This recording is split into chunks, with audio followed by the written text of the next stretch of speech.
why was it that both David and I ended up thinking about obsession? Because you're obsessive people? I don't know. That's an interesting, I think it's a follow-up from yesterday's conversation. And I mean, I don't know why did you? Well, we don't know why either, but you gave us the slides. So I wonder if there wasn't something in there that because if you think about that list of words that I had, right? In fact, and you ended up using not mindfulness, but almost everything else in there came up in your talk. So it is about something about the whole world of perception. Yes. And perception, but you could have made another argument, was that perception works both ways. That the model of us seeing the moon doesn't really account for the fact that the moon is acting on us. And it strikes me that in certainly the typical sort of model you have in the Chinese case is that these things, because of the nature of qi itself, act on us, whether we like it or not. And so we're actually always in a defensive mode, one might say, trying to, with the world impinging on us all the time. So there was one of in yesterday's discussion, basically we talked about attention and distraction as simply differentiated by the objects or the valuation put on the objects. But etymologically, of course, there is a very clear distinction between attention and distraction, in that attention is rooted in this notion of tension toward, that is stretching toward, this notion of, there's a sense of agency. Whereas this notion of distraction is etymologically rooted in this notion of pulling, being pulled away. So that's, in that sense, it relates to this, there is this opposition that's worth thinking about. Angus.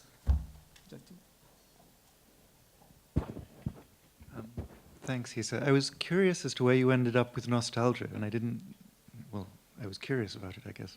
And I wasn't expecting it, because when I look at this picture, I see something very different, at least for the people who are in the picture.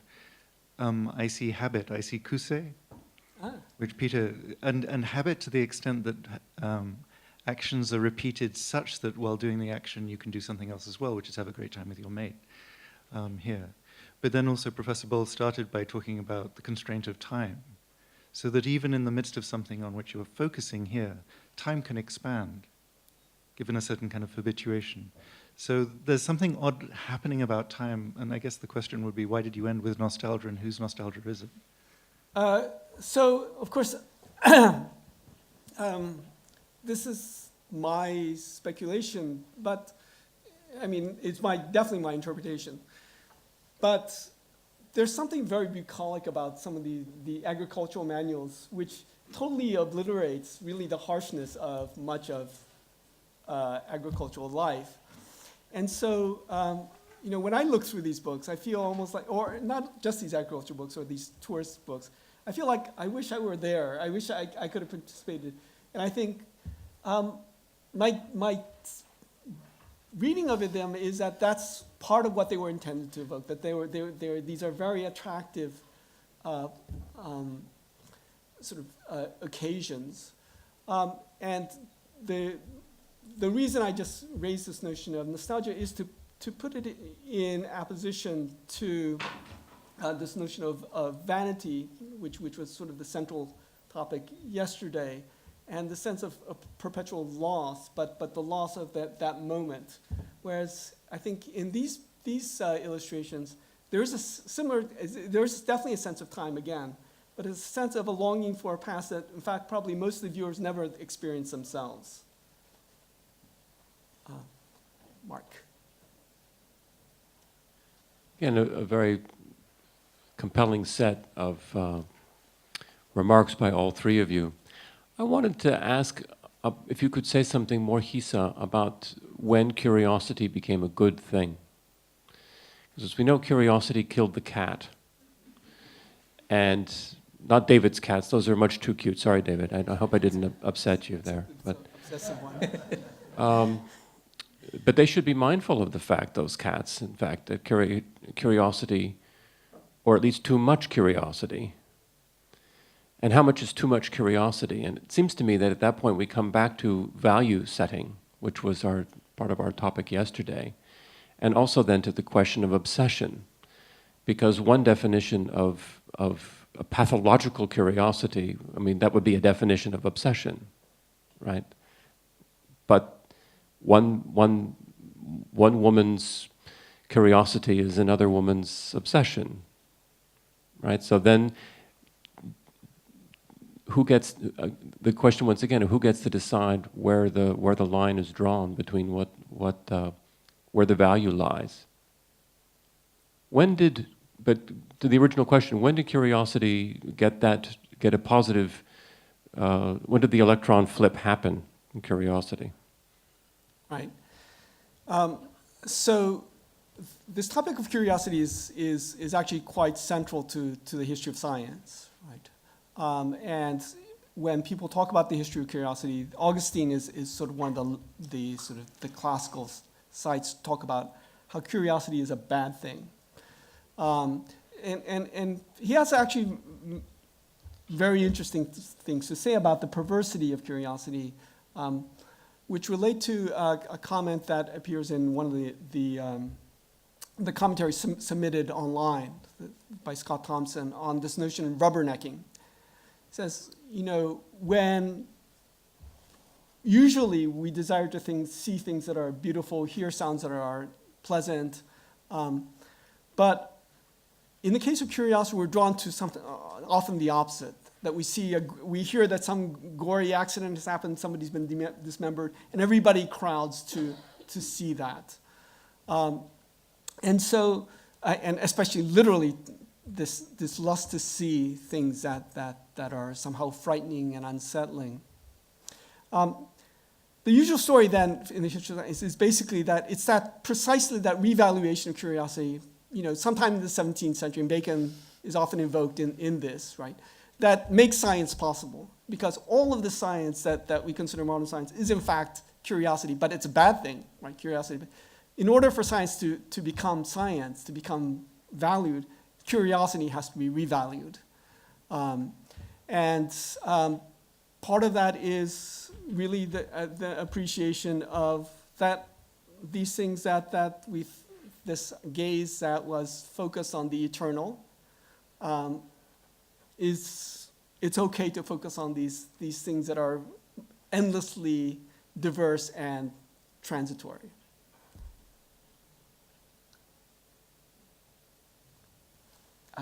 Diana. Thanks so much, Hisa. I watch and listen and see how you perform teaching visually through very powerful concepts. And it seemed that in this talk, towards the end, you were showing us how there is a different epistemological model here, where in the one you are showing us, it's the object as mediated by someone else that's looking. And I wanted to ask you to develop it a little further as it obtains in the cultural world you're analyzing, so that we no longer have that aporia between subject and object, or is it just a triangle? How does it play out? So I have to say, there's a certain. What I tried to do is illustrate this idea of a mediated gaze through specific illustrations. And these particular examples, I think, are important because it's very easy to fall into one of two interpretations, which are which they're which my analysis is related, but which then somehow becomes trivial. One is this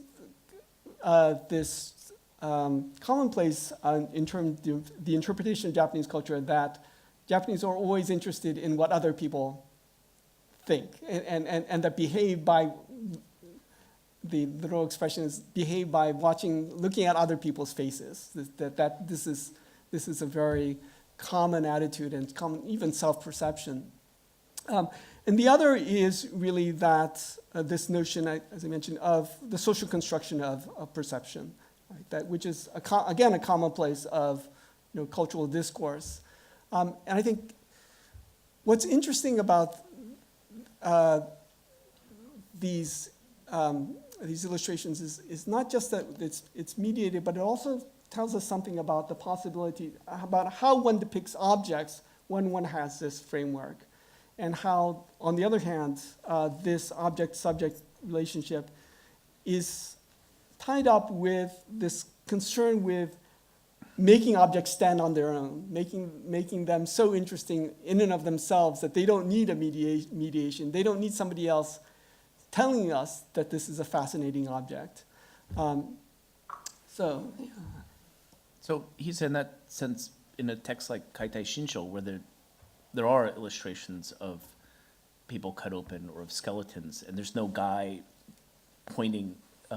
Does that mark a shift of some kind, or is it? What's the story with that? no, I think as everywhere, there's a plurality of gazes, and certainly for Kaitai Shinsho, one of the big things was his opposition not to the mediated gaze, but to the subjective gaze. So that's his caricature of Chinese paintings is that what you see in Chinese paintings is simply the artist's projection of his or her feelings, not representing the objects themselves, but just his response to the object. But it's still that dichotomy. But I think in a similar period, you have this alternative vision that hasn't really received much attention.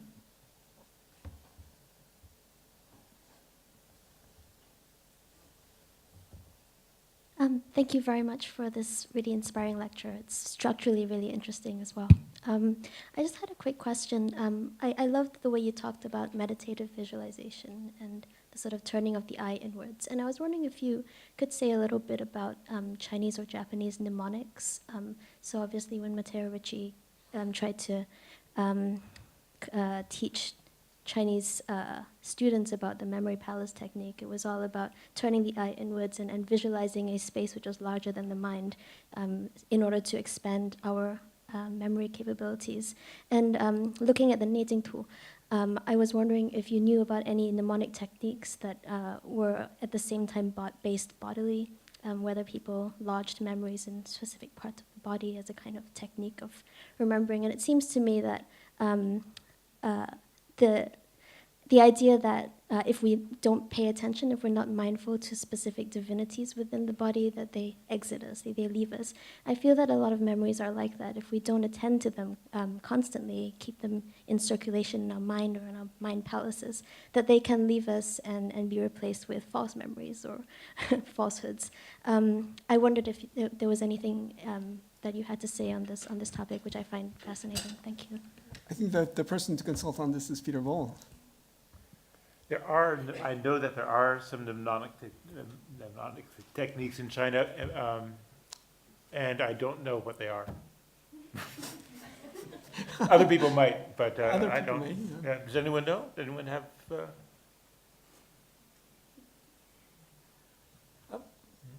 On this, so I can't speak to this issue of mnemonics, but I think it is a good question.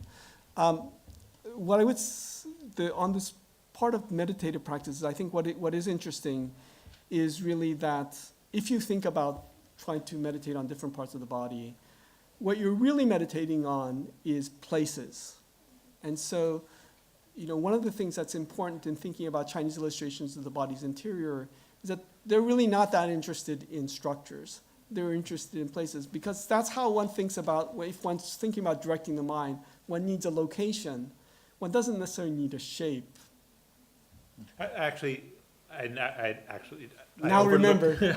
Well, I know the way I was taught to. I know the way I was taught to memorize the classics by my teacher, and I was having trouble memorizing them. And I wasn't planning to memorize them, as I said I was an American, we didn't have to do that. And he said, that's because you don't know how to chant them. Yeah.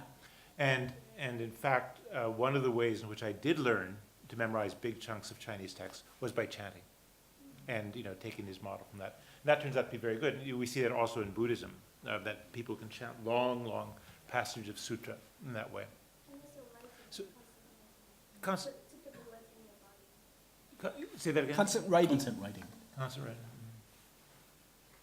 But I think that we've underplayed. I think you've mentioned in passing the oral component. Yeah. Of this, but that's, I think, for the point at which in Chinese history people start to read silently is probably somewhere on the 10th to 12th century, somewhere in there. I think Shelley and then Bill. Yeah.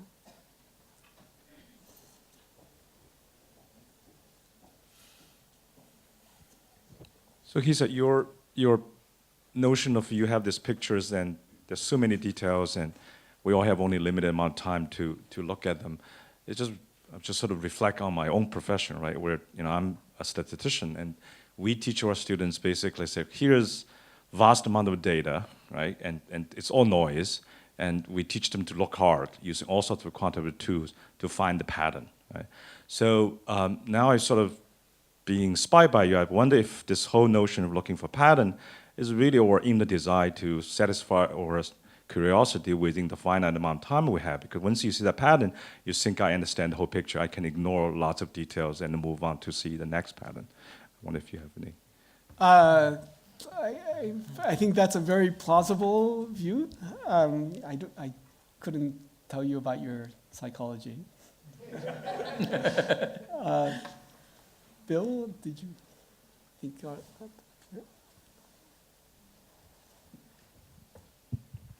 He said, thank you yet again. This is really got my gears going, and sort of picking up on Deanna's question, sort of the Wesleyan connection here. You've mentioned yesterday, we talked quite a bit about Kaitai Shinsho, and again came up to, again today, which I find really interesting. And you'd mentioned yesterday that Sugita Genpaku is looking at this and he sees, oh, he's got the Western text from, and it seems more accurate. And of course, what a lot of people don't realize is that, of course, in what was it, 1753, when Yamawaki Toyo does the first dissection, he's got the Western anatomy text in hand, and he opens up the body and he says, look, this proves my 9 organs theory, which is coming out of the Chinese classics.